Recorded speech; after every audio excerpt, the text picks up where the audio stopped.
This time we're going to look at problem F3-41 on page F103. Now these are basically simple balance sheets, and it won't be a big problem to do them. If you go back and you look at pages F76, 77, and 81, you'll find all the formats you need. Now again, I've already put the formats in so that I'll just be able to type in the numbers and not spend a lot of time fiddling around on the keyboard. Question A says prepare a balance sheet assuming Randy's company is a proprietorship named Randy's People Enterprises, RP Enterprises, and that he invested $5,000 of cash in the new operation. As you remember on the balance sheet, every time you put an entry in anywhere in the balance sheet, there has to be an offsetting entry somewhere else in the equation. So first of all, we put the $5,000 of cash in.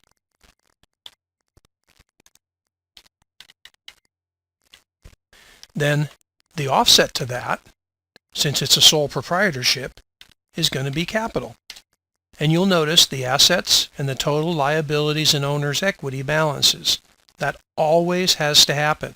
It is never acceptable for it to be any other way on a balance sheet. And we'll come down to more ramifications of that later on in the class. Number B assumes it's a partnership. So we put in cash, and actually we'll start here. We're going to assume Randy invested $2,000, so we'll put $2,000 in his box over here under the owner's equity.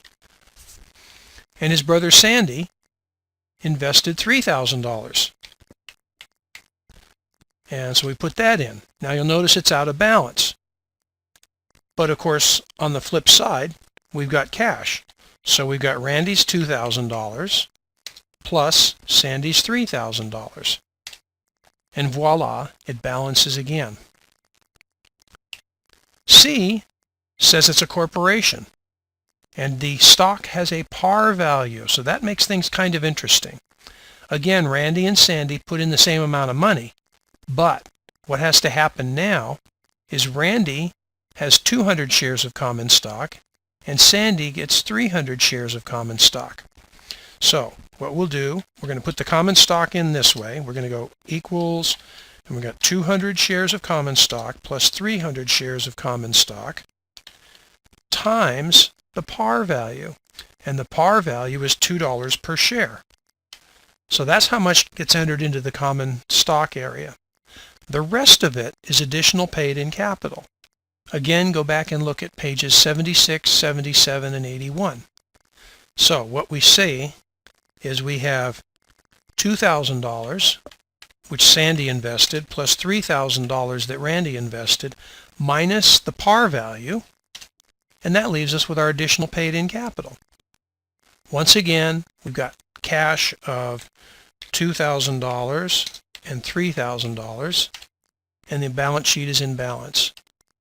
Finally, we have the same situation, except the common stock is a no par stock. So now we can just say, okay, Sandy invested $2,000, Randy invested $3,000, so $5,000 invested, and again, Sandy invested $2,000, and Randy invested $3,000, and everything's in balance. Again, go back and look at the pages that this is all based upon, and you'll find all the answers there.